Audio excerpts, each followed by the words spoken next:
see, here's what evolution contends, okay? Like I was saying, like if lobe-finned fish evolved into amphibian tetrapods, okay, they will call that evolution, right? Now, what that means is evolution is morphological. The end result in evolution is morphological change, okay? What they would try to do is they would try to show you instances of biochemical adaptation, for example, to where, nylonase bacteria is able to digest nylon, right? That's not a new morphological structure, it's just a biochemical adaptation. Right. Okay? They try to make that like that's some type of new structure, like it changed. Right. And see, the thing about that, here's the main reason it's not science whatsoever. Okay. See, what will happen is when if you ask an evolutionist, can you give me an example, an observed example of where an organism has evolved a new structure? Okay. They can't give it to you. Okay. Or they'll try to give you something that's already been debunked. Okay. Like the Italian wall lizard example. Okay. And maybe we can talk about that later. And they'll say, no, we haven't observed it because it takes so long. It takes millions of years, right? Well, here's a good question for somebody who likes to think critically about things. If you've never observed it, how do you know it takes millions of years? Right. Like, how can you say... It's a faith-based statement for them to say. Right. How can you say, okay, we've never observed it, and since I've never observed it, that gives me the right to tell you how long it takes? I mean, that's not how science works. You don't say because we haven't observed this, therefore it takes this long. Science works on observation, not lack of observation. How about some of the hilarious frauds in evolution? Well, there's one thing in particular that a lot of people don't know about Lucy. Yes, Lucy got some splaining to do. Oh, Lord. Well, what happened is that when they discovered Lucy, they realized that the hips are all wrong, and that just the shape of the pelvis, there's no way that she could have even, or it, whatever it was, could have possibly even walked upright like a human, right? Well, in order for it to be a transition to form, it had to have walked upright like a human, okay? And so you can actually watch this. It was on a PBS show called Nova, okay? And the paleontologist, his name was Dr. Owen Lovejoy, and he was looking at the pelvis of this organism and said, no, the shape's all wrong, couldn't have possibly walked upright. So here's what their explanation was, and this is no joke, it's hilarious. They literally said that a deer must have stepped on the pelvis and it broke, and then when it fused back together just to look like a chimpanzee hip. Oh, brother. And so what they did is they said, well, they took a power saw and they literally changed the shape of it to what they thought it was before deer stepped on it. That's just fraud. I mean, it's literally academic fraud. Now, why do you think they do that? You think they just want it so much to be true? Well, that's what they want. Right, yeah, that's what I've been saying all along. It's not about science. It's about protecting a paradigm. Right. Because if it were about science, they would say, okay, we found this fossil in this shape. It looks just like a chimpanzee pelvis. But since they want to since they want it to be a transitional form so bad, and they have to protect their paradigm, they take a power saw out and change it.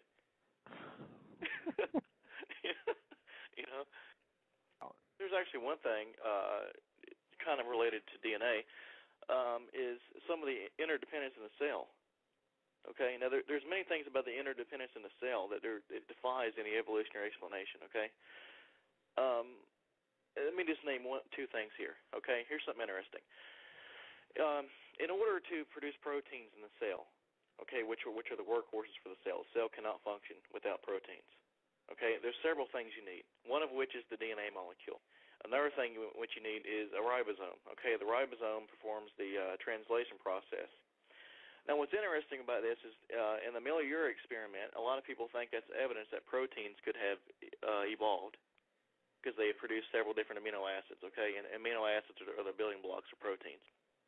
Now, they needed all left-handed amino acids. They got a mixture, right? And you also need 20 amino acids for life, okay? But I'm just going to disregard that for now, okay? Now, they think this is evidence that you can get proteins to evolve. But what's interesting about this is first you need the DNA molecule, okay, to produce proteins. And you also need a ribosome. Now here's the conundrum here. Now, without the ribosome, you cannot produce the proteins. But ribosomes themselves are composed of RNA and proteins. So in order to get proteins produced, you have to have a ribosome which contains proteins. And without these ribosome proteins, the ribosome cannot function. So you have a giant chicken and egg problem. Exactly. And I've been asking this question for almost 2 years now. How you can get, how did the ribosome proteins originate? And they have no clue, because in order to get a protein produced, you have to have a ribosome. But then the ribosomes themselves are already composed of proteins. You see what I'm talking about here? Right. Yeah, and also this kind of ties into question 5. It says, how did new biochemical pathways, which involve multiple enzymes working together in sequence, originate? And guys, we're reading from the 15 questions on our main page. Here's one, question 10. How do living fossils remain unchanged over supposed hundreds of millions of years if evolution has changed worms into humans in the same time frame? Right. That's a really good question. And here's when you bring up living fossils to evolutionists, right? For example, lobefin fish are supposed to be 416 million years old, but they're still alive. Graptolites are supposed to be 410 million years old. Thanks for the other ones here. There's an organism called a frilled shark. I think it's about 80 million years old, still alive, right? Their explanation for this is that they didn't need to change, right? They didn't need to adapt. They didn't need to adapt to their environment, so they stayed unchanged for all this time, right? Well, here's the reason why that doesn't fly, okay? Because they want you to believe that the mechanism for evolutionary change, for morphological change, is mutation acted upon by natural selection, okay? An organism cannot control if it mutates or not. So what that would mean is over this course of 416 million years old, this organism would still undergo mutations. Right. Now here's where the natural selection part comes in. The natural selection part would not control whether or not this organism had morphological changes. What it would do is once these morphological changes happened, if these changes were if the changes were beneficial, that organism will live. If they were detrimental, it would die, right? So even if every one of these changes due to mutation were detrimental, we would still have those fossils. You see what I'm saying? Because the organism can't control whether or not it's going to mutate or not, okay? Right. So over the course of 416 million years, due to mutation, this organism obviously should have changed morphologically, okay? Now, if the changes were detrimental, this organism would have died out. But we would still have those fossils to where you could see these morphological changes, but we don't have those. So what all the observable evidence shows, now, if we have living fossils, that certainly is actually empirical observable evidence.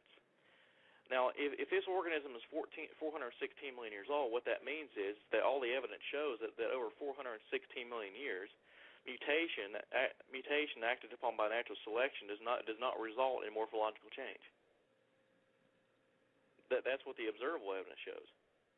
Yeah, and we got about 1 minute and 40 seconds. So Richard Dawkins wrote this is amazing. He wrote, quote, "Biology is the study of complicated things that have the appearance of having been designed with a purpose." Right. Hey, guys, for those of you in the chat room, if we go off the air, remember you can go to our main page here at blogtalkradio.com/ShockOnNow, and you'll see the GVO chat room there. If you click that, there's a giant chat room. We got about like a minute left. So, Micah, in your opinion, what's your opinion on macroevolution? Have they proved it yet? Or have they not? Well, the thing about like I said, all macroevolution is just morphological change. Okay, right. When an organism acquires a new structure. Okay, now this has never been observed in the history of the world. Okay, they assume it happened long ago and far away, but yet we don't see it happening now, which is ridiculous because there's millions upon millions of species in the world. You would think at least one right now would be acquiring some new structure. I mean, is it like all the organisms on the planet evolve at the same time? Right. Like, why is it that at the same time, over the past 6,000 years of human history, there's not a single organism that is evolving a new structure right now? It's definitely a problem, and let me give out your YouTube channel. Guys, make sure you subscribe to Micah, youtube.com/Micah1116. That's MICAH 1116. This has been another edition of Shock Radio. We'll see you guys in the chat room. We got about 90 seconds left, it says. So what you guys can do, if you have a pen ready, you could always reach us at www.shockonow.net. That's SHOCKAWENOW.net. Go to blogtalkradio.com/shockonow, SHOCKAWENOW, and you'll see right there on the show page there's a chat room that starts with GVO. Click that, and you guys can come in. If you have a microphone, you can talk with us. So we appreciate you guys listening. Also, this show will be on iTunes. You could also download it in about 30 minutes. So have a great week, everybody. And this has been another edition of Shock Radio. Micah, thanks for being our guest. You did awesome, man.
Thanks for my special guest, Micah116 on YouTube. Make sure you subscribe to his channel at youtube.com/MICAH1116. That's 1116. And stop by my website at www.shockforever.com. God bless you guys. Have a great week.